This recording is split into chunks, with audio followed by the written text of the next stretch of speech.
pussy got the hairy fro. Glamps in the majors. Your life turned to flipping pages. All the real talent behind them cages. And we're back for Week 18 Free Picks NFL, brought to you by Overtime Live Sports Bet Radio. Thank you guys for tuning in all season long. We're coming to the end of the regular season, getting ready for the playoffs. Thank you to our sponsors at TeamSpadesPoker.com and GilbertYoungArt.com. Check them out.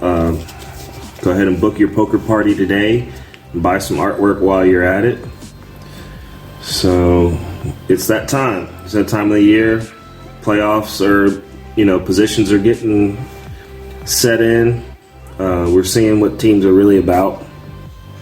The elites are showing that they're determined to win this championship. Other teams are showing that, they'd be surprised if they win it, even though they're in the playoffs. Some teams are showing that they're just hoping to win one game in this postseason. But we're going to jump into it, still trying to chase that perfect parlay. So make sure you guys hit that like and subscribe button and follow us on Facebook at the Overtime Live Sports Bet Radio group, where we post our tickets, tips, and tricks daily. Check out our sister channels at Gilbert Young Art World and the Team Spades Poker channel. And if you have any interest in buying one of our packages, check us out on Instagram at Spades Poker Club.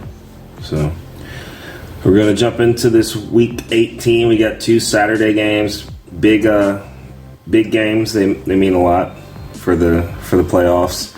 First game on the schedule is going to be the Chiefs going to the Raiders. Chiefs are 13-3, chasing that number 1 seed. The Chiefs, Pat Mahomes, I should say, dominates Las Vegas normally. Josh Jacobs is questionable. The Chiefs are on this 4-game winning streak. Las Vegas has only won 2 out of their last 5. So they're playing bad. They benched Derek Carr or cut him from the team. I don't know. He's just MIA. But we're seeing Pat Mahomes look like the MVP he is. I'm surprised that they're going to be starting all these players. I understand that that home field advantage for the number 1 seed is important. But keeping that team healthy is more important to the overall goal. Chiefs are allowing 107 rushing yards per game, so that's going to really help them against Josh Jacobs. The Chiefs' defense has been improving all year. They opened up and played most of the season as one of the worst pass defenses in the league. They're down to about 245 passing yards per game, so they've gotten better. 22 points allowed is much better than the nearly 30 points they were allowing earlier in the season. So for this game, we're going to be taking the Chiefs minus the 10 points. It's at -9 now. I expect it to fluctuate up until kickoff. After that, we're looking at the big-time divisional game. Tennessee Titans going to Jacksonville. Jacksonville has been one of the hottest teams in the league. Trevor Lawrence obviously showing that he's not the flop that he appeared to be in his first season.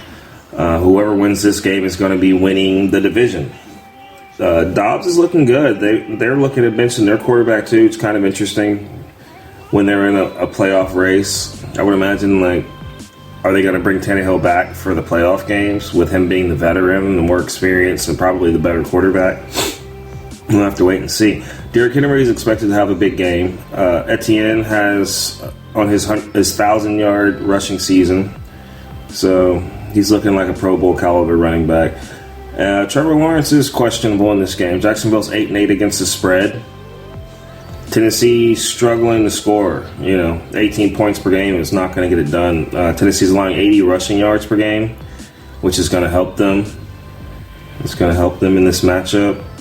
They're on a 5-game losing streak, so not where you want to be trying to fight for the playoffs. I'm surprised they're still even in contention and they have a chance to win this division. Jacksonville's on this 4-game winning streak where they've looked like one of the better teams. They've allowed 3 points in each of their last 2 games. So the defense is playing well. So we had Tennessee plus the 7 points. I expect Jacksonville to win this game. I think Tennessee keeps it close enough to cover that 7. So we're going to take Tennessee plus 7. After that, Tampa Bay. People are still sleeping on Tampa Bay. Mike Evans is in playoff form. Falcons are favored, but Tampa Bay's playing starters. They say they're playing for reps because they've already clinched the division. Tampa Bay is actually missing 2 offensive tackles in this game. It's a suspicious spread, definitely a possible upset, but people don't even realize Tom Brady's second in the league in passing yards. He's got 4,600 passing yards this season. So as much as people want to see this team fail, they're still a Pro Bowl team. Mike Evans, Godwin, and even Fournette are all Pro Bowl caliber players. And Tampa Bay's playoff ready, so we're going to be taking Tampa Bay in this game. If they are playing for reps, I expect them to come out and bust up on the Atlanta Falcons. It's one of my locks of the week. So after that, we're going to the New England Patriots. They're going to be getting 7 points. Jacoby Myers is looking great. Patriots must win this game for a playoff chance. Allen and Knox are both questionable. Myers is actually questionable too. They'll probably play. Allen's 13 interceptions on the season is a lot for him, being one of the top 5, definitely top 3 quarterbacks in the league. The Bills are going to be playing at home. Definitely helps them. The Bills won the first meeting 24-10. So New England's only won 2 out of their last 5 games. Both defenses are playing really well. New England giving up 19 points per game. Buffalo giving up almost 18. So it's going to be a definite show. I expect Buffalo to win. I think that New England can keep it close enough to where that 7 points helps them. Now Minnesota is one of the more questionable teams in the NFC. Obviously had a great record, 12-4, 4-3 away, but they're going to the Chicago Bears. Bears have nothing to lose. Minnesota's still fighting for that number 1 seed though. Chicago 3-13 is just disgusting. Justin Fields, we saw the emergence of Fields. He's out for this game. Chicago's 5-10 against the spread, so they don't really cover spreads often. And I think we're going to see Cousins and Jefferson rebound off of that Green Bay game. That Green Bay game where they look so disappointing and confused. So we're going to give up the 8 points. It'll probably move to about 10. It's actually at 6 now, so something dramatically has changed. Must be an injury or inactive player. So we'll be keeping a close eye on that game. After that, Cincinnati Bengals, after the fastest game of their season, probably the franchise, they were given the win, I guess. Cincinnati is 12-3 against the spread, playing at home. I think they got this, especially being well rested after that Bills game went less than a quarter. Burrow's playing like MVP. Playoff seeds, definitely something they need to focus on. Definitely trying to win. I think they clinched the division with that the outcome of that Buffalo game. So Huntley's not looking good, man. I'm not impressed. Obviously, they need to get Lamar back to have a chance in these playoffs. They've been able to squeeze out some wins, but Ravens are 10-6, 5-3 away. Bengals are 5-1 at home, so we're going to be taking the Bengals. We'll give up the 7 points. I expect to see a well-rested, high-oiled team.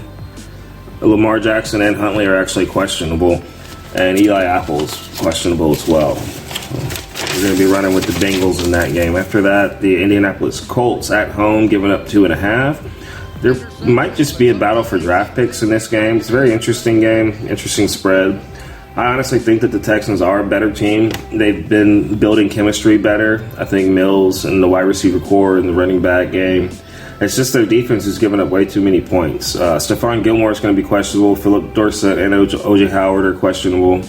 Both teams are averaging 16 points a game and allowing 24 points per game. So it's not going to be real impressive offensive performance. I mean, I don't know. That Houston defense is capable of making anybody else look good. Houston averaging 88 rushing yards on the ground is not very well. But that Houston defense is allowing 391 total yards per game. So they're allowing almost 400 yards per game. So Houston's won 1 out of their last 5. Indy's on this 5-game streak. So we're going to see what happens. We started out with Houston. We've jumped to Indy, and now we're jumping back to Houston. I think that I've seen Mills have good days, and I think that they're just a little bit more organized than the Indianapolis franchise is right now. So we're going to be taking Houston plus the 3 points. After that, the Jets-Dolphins, tough game. Garrett Wilson looking great. Battle for a potential wild card. The Jets have more talent, despite Miami having the 2 Pro Bowl wide receivers. Tua, Waddle, Bridgewater are all questionable. We don't know who's going to be the quarterback in Miami. Bradley Chubb is questionable in this game. Jets are missing 2 offensive tackles. They're also questionable. So For that game, we're going to be taking the Jets money line. Jets defense is good, only allowing 19 points per game, 330 total yards per game. It's not too bad. Jets are on a 5-game losing streak. Miami's on a 5-game losing streak. You shut down the passing game and you can beat Tua. They're pretty one-dimensional. I think the Jets are smart enough to figure that out. And I think the Jets have a better offensive scheme. So we're taking the New York Jets in this game. It's going to be one of my locks. After that, the Panthers going to the Saints. This is a tricky one. Sam Darnold's looked good lately, as of late, when it doesn't matter. Obviously, the rest of the NFC South was knocked out of the playoffs with Tampa Bay's win last week. New Orleans is on this 3-game win streak. It's just like a consolation game, if you will, for the NFC South. Division was up for grabs all year long, and nobody wanted to take that initiative, to take that extra step. Carolina has a lot of matchup advantages. I think at running back, wide receiver, O-line, their overall defense, and their quarterbacks all beat the other team as far as matchups. Taysom Hill and Juwan Johnson are going to be questionable. Carolina's won 3 out of their last 5 games, so we're taking the Panthers as underdogs in this game with 3.5. It's great. That sounds like a 3-point game. After that, Pittsburgh Steelers. Najee and Pickett have been clicking lately, so the Steelers being at home, a lot on the line here. Mike Tomlin's winning record streak, and obviously the Steelers put a very small chance of getting into the playoffs. Pickett's been impressive lately. Mark Cooper's going to be questionable for this. Nobody wants to see the Browns win. Everybody's mad at Deshaun Watson. So I think Deshaun Watson's been playing under a lot of pressure and stress, anxiety. So I don't see him suddenly playing well. Pittsburgh's 9-6 against the spread. So they got a winning record against the spread. They're coming in this 2.5-point favorite. So we can money line that. And we're going to be taking the Steelers at home in the last game of the season. The next game, Chargers +3. Eckler, potential MVP. So Chargers going on the road here. They're 5-3 on the road. It's a pretty decent record, better than the Broncos' home record. Broncos are only 4-12 on the season. Chargers are actually 10-5 against the spread. So in this game, for them to be coming in as underdogs, getting 3 points, obviously I want to get past that 3 points. They're going to be probably resting some players, potentially. Denver's only won 1 out of their last 5 games. The Chargers are averaging 280 passing yards per game. So the Mike Williams coming back has definitely helped Justin Herbert in the passing game. Denver is only scoring 16 points per game, which is easy to balance out. If you're giving up points and you're only scoring 16 points, you're telling me the Chargers only got to score 13 points to win this game. We're taking the Chargers +3. Backup players could probably beat Denver right now. So I'm not really worried about them resting anybody. And Jerry Jeudy is questionable, especially after his comments made earlier towards his quarterback, Russell Wilson. So we're going to be taking the Chargers +3 on that. After that, we have the New York Giants. They're getting 14 points on the road in Philly. They actually have a winning road record. They've clinched their playoff spot with one of the wild cards. 14 points is just too much. I don't know who's going to be playing for the Giants. I would imagine when you clinch a wild card, you rest your starters. But I don't know. Without Hurts, man, if Hurts doesn't play, this is a different Eagles team. And I think that the Giants have a little bit of depth that really wants to come out and show their personality. And I don't know if they plan on winning this game, but keeping it within 2 touchdowns is not impossible. And that spread hasn't moved. It's been at 14 since it opened. Philly's looking to clinch the division, of course. Dallas still has a chance. Giants are seeking their win number 10, It's a big deal for them, especially playing in a tough division where Dallas and Philly have shown improvement. Jalen Hurts and Miles Sanders are questionable. No Hurts has been hurting them. Both teams are allowing 20 points per game. The New York Giants have won 2 out of their last 5, so they haven't been playing well, but they played well enough to get into these playoffs. Philly's lost 2 in a row without Jalen Hurts, so we're going to take the Giants into 14. Maybe it'll be a low-scoring game. We can do like 20-12 and still cover. So after that, the next game is the 49ers, our Super Bowl favorites for the NFC. coming in, giving up. It's at 14.5 now. Spread's moving. I don't know what they expect out of the Cardinals. Cardinals seem fairly healthy. San Francisco's looking for their 10th straight win and that number 1 seed spot. So they're definitely the best all-around team in the NFL. McCaffrey, Debo, and Brock Purdy are all questionable. So everybody's dealing with injuries. James Conner, J.J. White, Robbie Anderson are questionable. They still have, their wide receivers, and apparently Kyler Murray's back. So I would definitely take Arizona plus the 14. This is a game that I'd probably leave alone. But somehow, I don't know. Yeah, I can't really not take Arizona plus 14. This is pretty much Arizona's best roster. They have nothing to lose right now. I expect them to come out and just have fun, which is the problem. These teams try to stick to schemes that are not efficient for their lineup, and they just keep losing. So when you just have fun and take it naturally, keep it organic, your team performs better. The 49ers are 10-6 against the spread, so they got a good winning record against the spread. They usually cover. San Francisco's only allowing 16 points per game, one of the best defenses in the league, and the 78 rushing yards per game is definitely something to be worried about for San Francisco opponents. So Arizona's on a 5-game losing streak. All streaks must come to an end. Arizona might be able to pull this out money line. So we're going to be taking the Cardinals plus 14. After that, the Rams. Baker Mayfield's been looking great lately. Going on the road, the Seattle Seahawks, who were looking hot, but have definitely cooled down as of late. Seattle's playoff hopes are definitely on the line. Rams have nothing to lose. Walker III and Noah Fant are questionable. Seattle's 7-9 against the spread. They don't cover well, and when they're underdogs, they get covered. So they've only won 2 out of their last 5 games after being really front runners in that wild card spot and looking like the team to beat for the wild card spot. They've just really let it drift away. The Rams are struggling to run the ball as usual, but Seattle is allowing 150 rushing yards per game, which will come in handy. So expect Akers to have a big week. After that, we have the Dallas Cowboys, one of the big games of the week, going to Washington. Definitely a Washington upset possibility.